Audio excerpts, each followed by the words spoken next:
if I'm going to be investing this amount of money for my website to be developed and designed, what should I be expecting in return? Okay, so expecting in return. Well, first off, I think that your website should be loading quickly. And if it's not, you're just shooting yourself in the foot. So expect a fast loading website. And if you don't have one, optimize it until it loads quickly, because that impacts your SEO. And like, no one wants to wait on hold forever to talk to someone. They're not going to wait on hold forever for your website to load either. So as far as SEO goes, you should expect that you're going to have an ongoing responsibility with it. It's not just like one and done. You do need to optimize your pages if you expect them to rank well, right? And your website proper is important. You should have a page for each one of your services that should be optimized for the key terms that people are using to search for it. And if they have kind of wildly different key terms that they're using, then you need to have more than one page for that. Like if I were going to use website design, for example, I have website design, construction website design, adaptive website design, mobile website design, website redesign. Hey, yeah, it's because they're not all the same and people are searching for different terms, right? So think about that with your business. But I find one of the best ways to endeavor into SEO would be a blog or something like that. But even a projects section in your website can do that for you as well.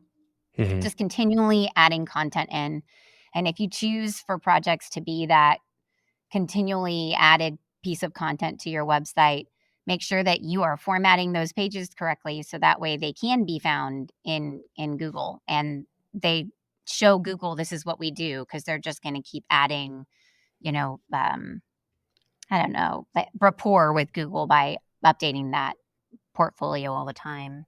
Yeah, so SEO is it's evolving, right? It's something that's going to go on for a long time. You can't just set it and forget it if that's a big goal of yours. And then as far as leads go, you're either going to have a strong SEO plan or an advertising plan in order to get those leads to come in through your website.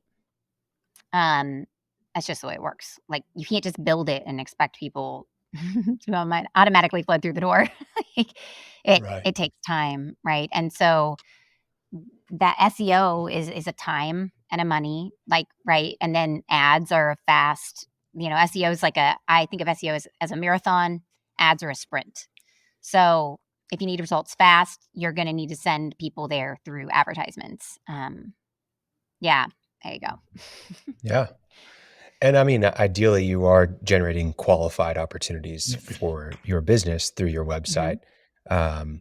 You mentioned earlier, if a referral sees your website, that you want to have, and they already have trust in who referred them, but you want to make sure that you're adding to that trust with how they feel whenever they're there. They feel like it resonates. It's exactly what they're looking for. But even more so for people that are being referred by Google and they're coming from SEO or from ads. You don't want to waste money on ads and then someone not convert into an opportunity for you. And so having clear call to actions, having the opportunity to connect with you through a form submission or even just your phone number, make sure you answer the phone. Because that's a really rough one. When you spend money on the ads to generate the phone call and then you don't pick it up, um, talk about wasted money, but it happens. Um, but yeah, it can become one of your greatest resources for generating opportunities, for bringing in new candidates for a position on your team. Um, yeah, those are all important things. I think with generating opportunities, what is it's different for a lot of different types of construction, but whenever you are looking to generate opportunities through your website, what is like an average that you may be seeing of people submitting forms on the website, or when you hear from results from clients, hey, we just got a new opportunity through our website finally. We didn't have this opportunity before because we didn't have form submissions. What are some maybe stories or examples you have there? Hmm. That is a good question. So I don't physically advise people on their marketing endeavors, right? Okay. Like that's something that you guys do. I Right. build the website so that way you guys can harness the crap out of it and make it work for somebody. So what I look at a lot is more the traffic data and how people are Mm. behaving on a page and how I can restructure the site or improve the loading of the site or improve the content of the site so that way people will do what we want them to do.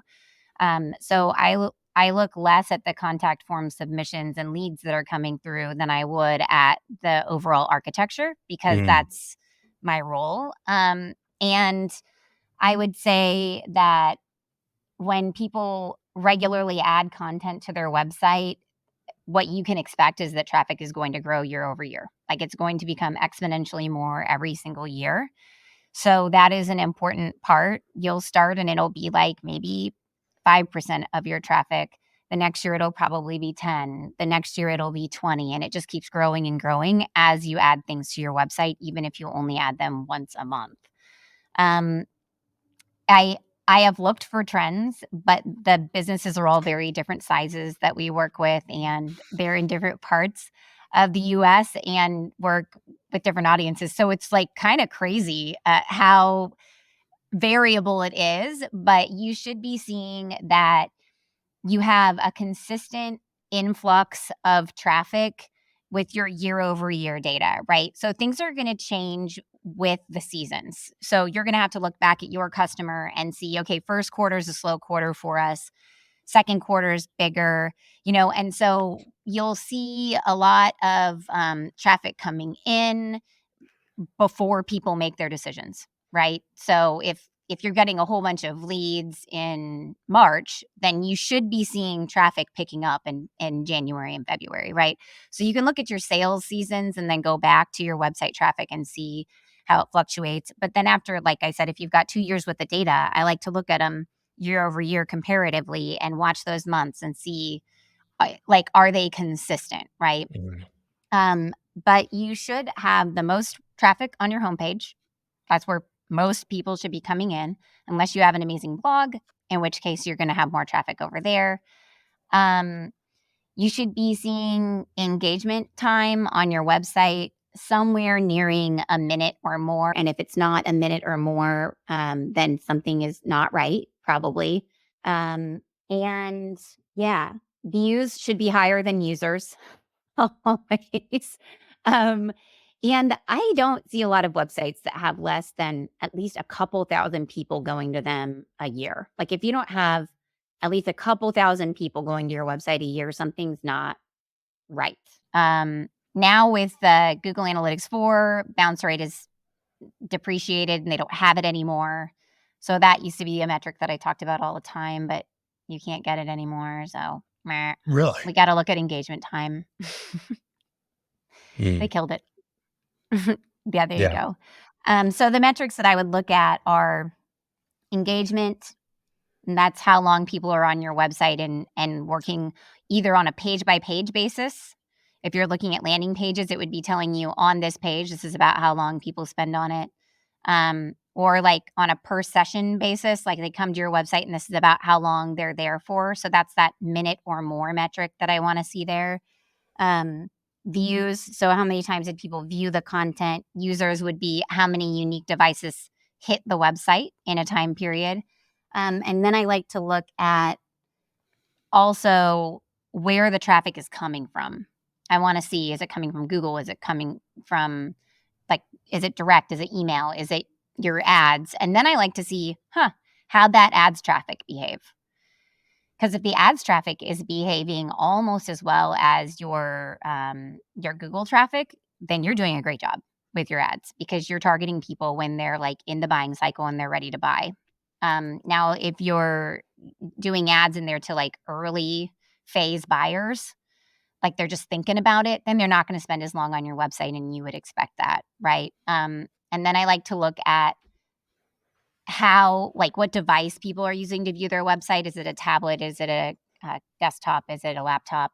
And then make sure that they're all kind of in line. If they're not, then that would be an indicator that we should really look at that device that's out of line and make sure that it's loading right, it looks right, and it could be that you just have a completely different audience. Like it could be that your contract, like all of your business comes in on your desktop, but all of your employees come in on a mobile device. And you can look at what pages they go to most often. And then you can be like, okay, well, that makes sense or it doesn't make sense. Right. And kind of like bucket it Yeah. down